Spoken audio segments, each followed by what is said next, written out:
Eh bien bonjour chers utilisateurs de Lingaero, j'espère que vous allez bien. Bienvenue dans cette nouvelle vidéo sur les formules complexes pour les pilotes qui visent le niveau 5. Ça fait maintenant plus de 2 ans que je produis des vidéos comme ça, depuis la fine appellation de Bordeaux. Et même si je dois dire qu'au début les vidéos c'était pas trop ma came, j'ai maintenant le gros plan que tout le monde veut guetter.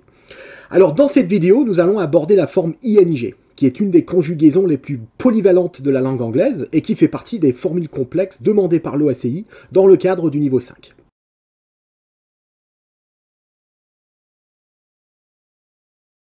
Alors qu'est-ce que la forme ING exactement? Alors si on demande à un pilote français ce que c'est, il y a 9 chances sur 10 pour qu'il réponde, eh bien ça désigne une action qui est en cours.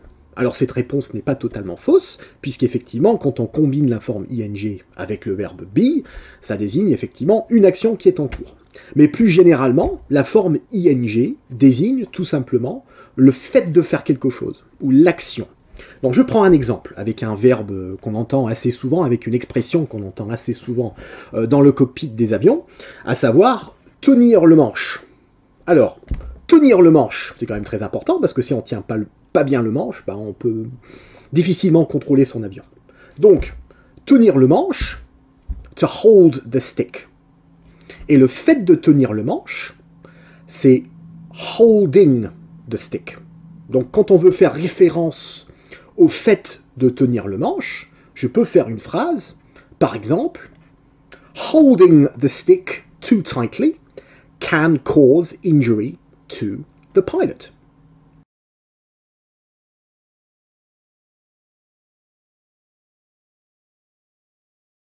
Alors la forme ing est encore plus utile lorsqu'on la combine avec différentes prépositions. Alors je ne vais pas faire toute la liste des combinaisons possibles parce qu'il y en a des centaines, mais ce qui est intéressant dans le cadre du niveau 5, c'est de savoir faire la différence entre certaines subtilités d'usage de la forme ing. Donc je donne un exemple.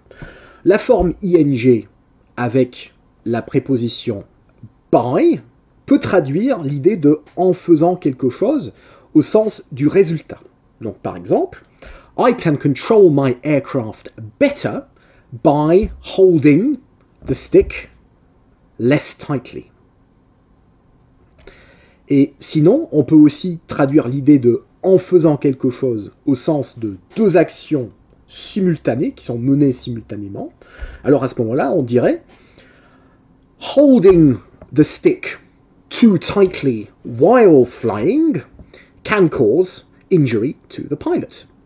Voilà donc encore quelques exemples de formules qu'on peut inclure dans son discours pour essayer de viser le niveau 5 lors d'un examen FCL 55.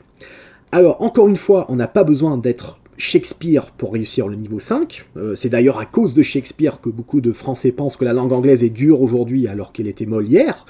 Mais en fait, ce qu'il faut faire, si vraiment on veut viser un niveau 5, c'est montrer dans l'ensemble une utilisation plus raffinée de la langue. Et une utilisation plus raffinée de la langue passe par l'inclusion de plus en plus de petites formules comme ça, qui montrent en fait que vous avez un champ lexical plus large. Voilà. En tout cas, j'espère que cette vidéo vous a plu. N'hésitez pas à m'envoyer un message sur Facebook, sur Instagram, sur OnlyFans, Pornhub et compagnie si vous avez besoin d'informations. Et je vous retrouve très très bientôt pour une nouvelle vidéo. Merci, au revoir.